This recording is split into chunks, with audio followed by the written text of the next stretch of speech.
returning subscriber, and also welcome to my channel. If you're a new subscriber, my name is Joy, and in this channel we're talking about everything and anything about motherhood, parenting, and sometimes I might drop a vlog or two showing you what I do on a day-to-day basis. I've not gotten to that yet because I don't think I have the right equipment for that yet, so that's why I've not gotten to the vlogging part of this channel. But every other thing we'll be doing right here. So please kindly subscribe if you've not subscribed, and continue to watch my videos, and I'm sure you'll gain one or two things from all my rambling and talking on this channel. So yeah, well, today we'll be talking about what I'll talk about today is how scary pregnancy can be, how wild it can be, how dangerous it can be too. Like people lose their lives during pregnancy. People lose their lives when they are trying to bring forth a new life into the world. But we thank God that some of us still make it. And sometimes I do wonder, how do these mothers cope? Like how have they been surviving having multiple children? Like there are some women that have 11 children, 12 children. Like how do they do it? And they push these children from out of their vagina most of the time, and it baffles me. I have just one child, and I have a lot of stories to tell about this one child I have given birth to. It's not easy. That is one of the main reasons. That's what inspired me to make this video today. So keep on watching as I dissect everything that has happened to me during the period of my pregnancy. Yeah. So I'll be looking down most of the time because I have a list. I jotted down some things that I want to touch on in this video. So if you see me looking down, just know that I'm looking at the list I have here. First on my list is anxiety. Man, I was always anxious during my pregnancy. Like I was scared and anxious for my life, anxious for the life of the baby growing in my womb. I was scared that either one of us might lose our lives, and it wasn't a good time for me. It wasn't a good period for me. Being scared that you might die or your child might die is usually not something that is healthy for you. Like there will be times that I'll just sleep, and in my sleep I'll be dreaming that I died during labor, or that my child did not make it out alive, and it was so scary. It made me make some mistakes during the labor process. Like if you watch my birth story,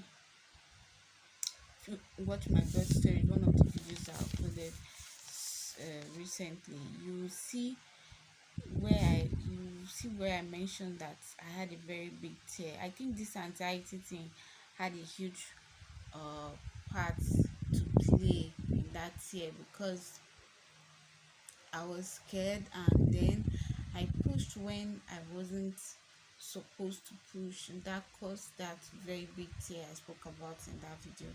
So that's just one of the wildness of pregnancy. Anxiety to leave you anxious for your life and for the life of the child growing within you. And funny part is that you always urinate.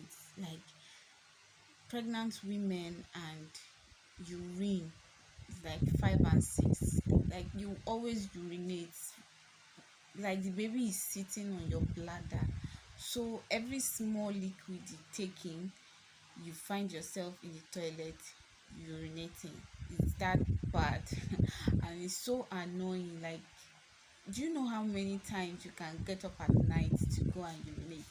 And also, finding a very good position to sleep at night is not easy. Like, especially when you are in your third trimester, finding a position to sleep is like a chore, very hard chore.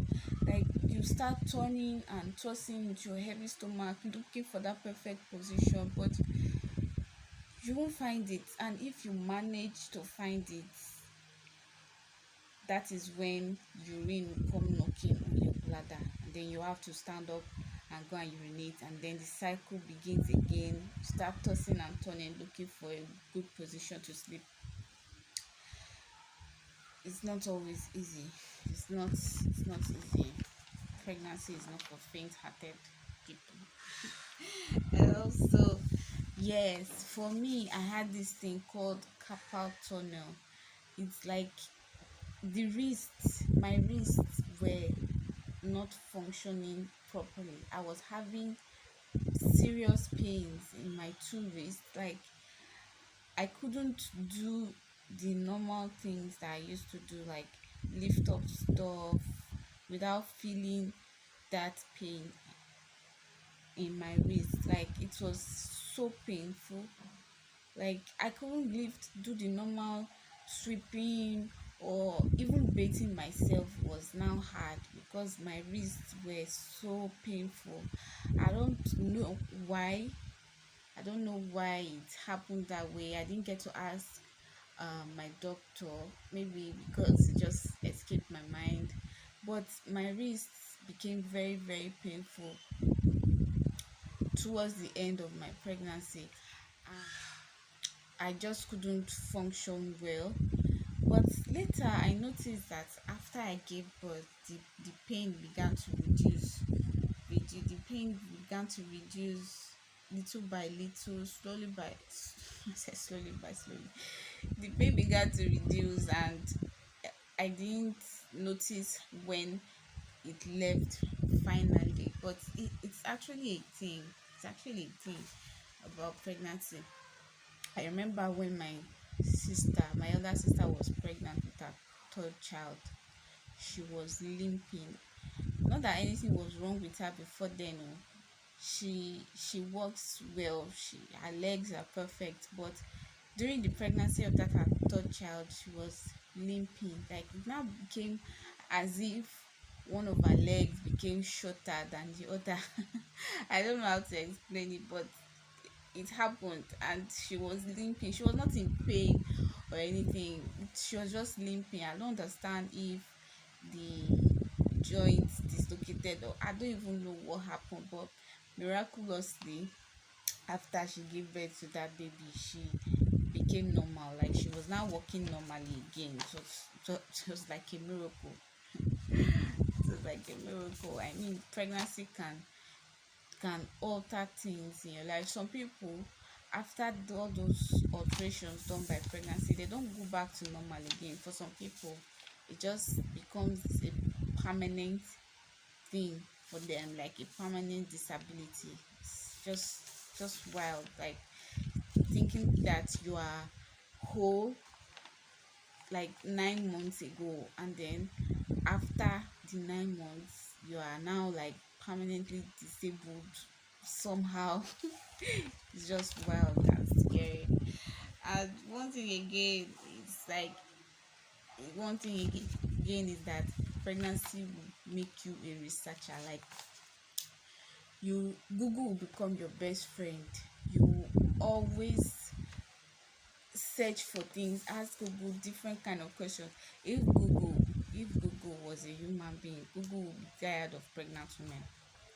I'm telling you, Google will make you search for weird things, ask weird questions, questions that you can't ask your doctor in your hospital because they'll be looking like at you like, are you okay?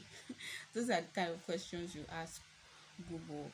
And people say Google is usually not the best place to search for medical answers, but it will give you a kind of relief if you can just ask Google and you see and get experience from other people's solutions that are online. There are so many solutions to different things online, so asking Google is like 50% good and advantageous to you.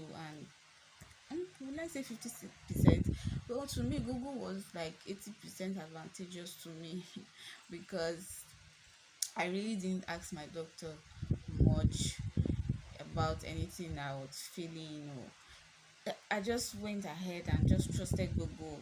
I don't know if I'm sure it's not the right thing to do, but that's what I did, and here we are today. So yeah, Google will become your best friend. And also, contractions.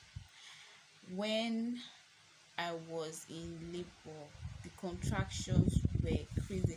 At first, it will start very mild, like mild contractions. You just feel your stomach tightening for like a few minutes and then to release you. But when the baby is about to come out, those contractions are fire. Can remember vividly when I was in labor, towards like when I was in active labor, the contractions were, I couldn't talk. Like I'll be talking to you, and when the contraction starts, I can't talk anymore. I will just be grunting. Totally grunt you'll be hearing from me when the contraction starts, and I'll be in that state till the contractions now the contractions relieves me a little bit. It's crazy, man. It's crazy. Contractions are crazy. And again, checking how far dilated you are. Oh my god, that is one of the most painful feelings you can have as a mother that is pregnant. Checking when they want to check how far dilated you are. You see this, God help you that your doctor does not have big hands. But if your doctor have big hands, I can't explain to you how painful it is. You have to experience it yourself before you know how painful that thing is. Like this whole hand will pass into you, like they'll start checking for things, like literally checking for things down there, inside there. That's one of the most painful things that can ever happen to a pregnant woman. One of the most painful things that can ever happen to a pregnant woman in labor.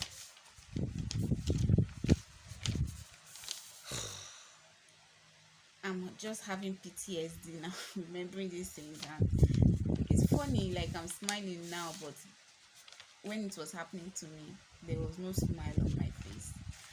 And this is just one of the things that happens to us women. Like women need special fund, especially when they are pregnant. Like I think the government should just put one open one account for pregnant women only. They should just fill the account with money. They should name it pregnancy relief fund. Yeah, pregnancy relief fund, because we deserve it. We deserve it. It's not an easy journey. That 9 months is not easy, and the few hours you spend in labor is also not easy. So we deserve, I think we also deserve a day in the world, just like we have World HIV Day and all those kind of days. We need to have World pregnant women day. We need to have something like that. So I think I've been rambling enough. I've rambled enough on this video. If you can relate with anything that I've said in this video, please drop your comments. And if you have not born before, if you have not had any baby before, I think some things I've said in this video, you can learn from them and just have them at the back of your mind for when you're having your own child or children, because you need this video. I think you should just download it and keep it somewhere. You need it, yeah, for moral support. Thank you for watching this video today. Please do not forget to like and subscribe, and just share if you can. And yeah, thank you for watching. Bye.